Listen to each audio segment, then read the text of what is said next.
Bueno, y justamente para ampliar los detalles de este caso y interpretar también los alcances de lo que ocurriría eventualmente con el caso Diamante, esta noche en nuestra mesa de análisis invitamos al ex juez y también al abogado penalista Ewald Acuña, que amablemente ha aceptado nuestra invitación para ayudarnos a entender. Buenas noches. Muchas Buenas gracias. noches, don Ewald. Gracias a ustedes. Don Ewald, lo primero que quisiéramos consultarle es cuáles son las posibilidades reales de que el caso de Diamante se venga abajo por este error garrafal. Todas. A ver, para el año 2020, que es cuando se dictan estas dos resoluciones, de misma hora, misma fecha, mismo encabezado y misma firma de juez, la única posibilidad de realizar intervenciones telefónicas era que el proceso se tramitara como delincuencia organizada. Al caer esa declaratoria, hay un efecto dominó, podríamos llamarlo así, donde las intervenciones telefónicas que duraron del 2020 al 2022 también caen, y con ello las pruebas derivadas de las intervenciones telefónicas. Entonces, ¿qué ocurre? Que el sustento probatorio, lo que podría probar ante un tribunal la comisión o no de un delito, desaparece. Y el expediente, para ponérselos gráficamente, queda hueco. Es decir, no hay elementos de prueba que demuestren, por lo menos en grado de probabilidad, que los hechos ocurrieron y que justifique realizar un juicio. Ahora, don Ewald, ¿por qué si hablamos de hechos del 2020 hasta el 2025 llegamos a esta situación? Han pasado un montón de años y entonces nadie se había dado cuenta del error, No. o se habían dado cuenta y nos hicimos de la vista gorda. A ver, la decisión de la jueza se notifica al Ministerio Público porque en ese momento no hay defensa en diciembre del 2020. Ahí el Ministerio Público tiene que haberse percatado de la existencia de estas dos resoluciones.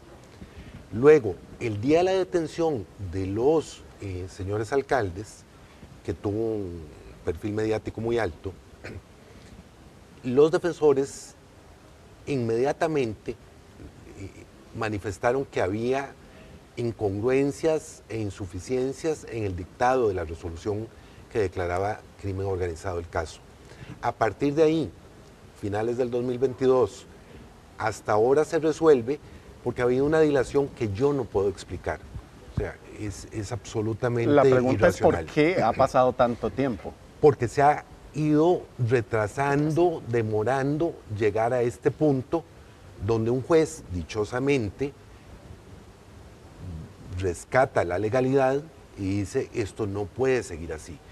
Y es el lado positivo que hay que verlo. Yo sé que está la angustia, el enojo, de que por qué se anula. Es un legítimo caso de impunidad. Va a ser un caso de impunidad, porque la impunidad no es denunciar y que no se acuse. Impunidad es que existiendo elementos probatorios que acreditan la probabilidad de la comisión de un delito no se pueda llegar a juicio por un error judicial. Don Ewald, ¿y qué corresponde entonces? Porque como usted bien lo decía, si no hay pruebas, ¿qué toca hacer ahora? Cerramos el caso y... Hay Ahí queda todo. hay dos caminos que tiene por delante el Ministerio Público. Uno, tratar de encontrar lo que nosotros llamamos una fuente independiente, es decir, toda la prueba que yo recogí a través de las intervenciones telefónicas, podría encontrarla en otro elemento probatorio. Creo que no. Pero Una aguja en un pajar. Menos que una aguja en un pajar. La otra es reconocer que en aplicación de la objetividad y del respeto al debido proceso hay una exclusión probatoria que hace imposible acusar y solicitar un sobreseimiento a favor de los alcaldes por insuficiencia probatoria, es decir, porque no hay elementos suficientes para poder llevar el caso a juicio. Ahora, ¿a qué atribuimos este tipo de errores? Yo, y aquí es mi criterio personal, creo que tiene que ver con dos temas fundamentales. La actitud ética. A ver, todos los que trabajamos Falta tomarse en serio este tipo de casos. Es que la actitud ética es, quiero hacer bien lo que me toca hacer, en la porción de trabajo que nos toque, como fiscales, como jueces, como periodistas. O sea, esa actitud ética es fundamental en el ejercicio de la función pública. El segundo con la indolencia.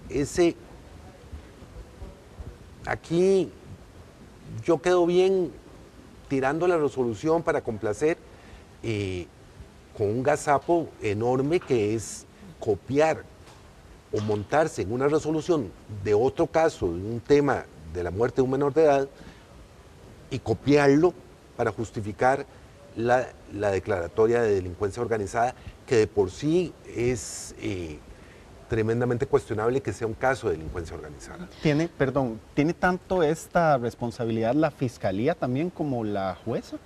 La tiene el sistema.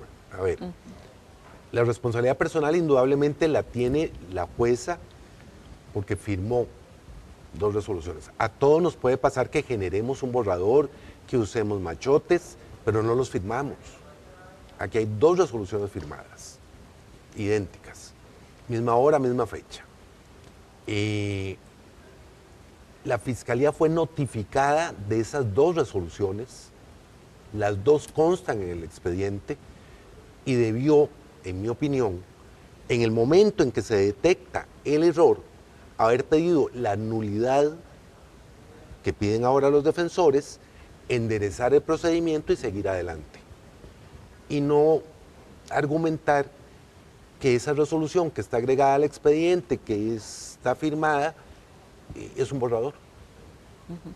Don Ewald, ¿y cuánto viene esto a afectar una vez más la confianza en el sistema judicial, verdad? Que parece que no tenemos ni justicia ni pronta ni cumplida, ¿verdad? Una vez más estamos viendo un caso de ejemplo. ¿Y qué se puede hacer para blindar que no ocurra en un caso que es tan mediático, pero en casos que hay todos los días? El problema de los casos mediáticos es que son los que forman la opinión pública. Esa es una realidad. Creo que el Poder Judicial tiene que hacer una autocrítica y entender que la cosa no anda bien. Esto tiene que ser un parteaguas para revisar si las cosas se están haciendo adecuada y correctamente y de la manera más eficiente. Porque hay que recordar que el Poder Judicial es un poder que lo que tiene es un servicio público. O sea, eso es. Y en el momento en que se desconoce que es servicio público, vamos mal. La credibilidad, yo estoy seguro que se va a ver mermada muchísimo, porque es muy difícil entender un error de estos. Y a uno le preocupa también que esto sucede con un caso, decimos, de notoriedad pública, de cobertura mediática, pero también cuánto ocurrirá con muchos otros casos del día a día de costarricenses. Eso está ocurriendo. Yo no puedo decir que este es un caso excepcional. Es excepcional por la trascendencia del caso, por el carácter mediático del caso, pero el sistema está diseñado para corregir los errores. Para eso existen recursos de apelación. Lo que ocurre es que si los recursos son tan tardados como en este, que fueron más de 3 años para atender las quejas de los defensores, existe la pena de banquillo, donde personas están siendo sometidas a procedimientos de manera injusta. Sobre la jueza, ¿quién define y qué sucedería con ella? Bueno, la Inspección Judicial abrió el día de ayer o de hoy una investigación. La Inspección Judicial es el tribunal que juzga las responsabilidades administrativas de los funcionarios judiciales. La abrió para investigar qué fue lo que pasó. Indudablemente, una de las personas señaladas será la jueza, pero pueden haber otras personas. Eso lo determinará la investigación preliminar que está llevando a cabo, a partir de la cual podrá generar una formulación de cargos, una imputación de responsabilidades para permitir el derecho de defensa de las personas que se encuentren eventualmente con responsabilidad disciplinaria, y vendrá la sanción que impondrá el tribunal si los encuentra responsables, que tiene recurso de apelación ante Corte. ¿Y qué tipo de sanciones podríamos? Porque veíamos en la información que existía una posibilidad hasta de suspensión con goce de salario. La ley orgánica del Poder Judicial establece, primero hay que ver si la falta es grave o gravísima, y luego la sanción va desde la amonestación hasta la revocatoria de nombramiento. ¿Cómo se determina la gravedad, por ejemplo, en este caso de la sanción? Le corresponde al Tribunal de la Inspección. Me parece, a priori, que es un caso de responsabilidad por falta gravísima. Don Ewald, ¿y hay otros casos, digamos, ya, por ejemplo, un antecedente similar que haya ocurrido? ¿Es Hay una frecuente? hay una discusión pendiente en el caso Cochinilla. Ojalá yo me equivoque, pero podría ocurrir algo muy parecido.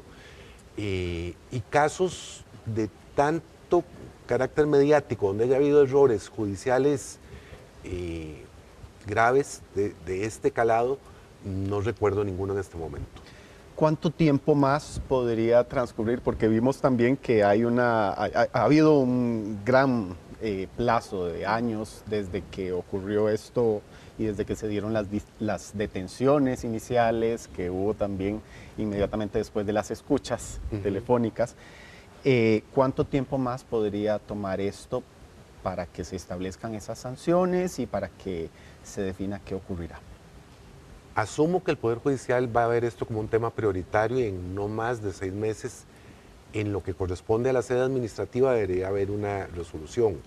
En el proceso penal va a depender mucho de la estrategia que desempeña el Ministerio Público. Bien. Bien, muchísimas gracias, don Ewald, por Con todo ayudarnos gusto, a muy interpretar este tema. Creo que también desde el punto de vista de legislación, probablemente haya también que prever este tipo de situaciones y ver si hay algo que se puede hacer para corregir durante el proceso, no cerrar el caso y mandarlo al basurero. No, a nivel legislativo no lo veo. Pese a que como docente uno pasa normalmente revisando qué hay que corregir. No lo veo a nivel legislativo. Creo que el examen tiene que ser a lo interno del Poder Judicial y entender que el sistema está fallando, que el sistema puede estar siendo complaciente con alguna de las partes del proceso y darle largas a resoluciones que finalmente tienen que llegar a buen puerto. Don Ewald, y finalmente, con el tema de las escuchas telefónicas también se generan muchísimas dudas. ¿Es este un tema que es difícil de lograr conseguir y constatar las pruebas para un proceso judicial también? No.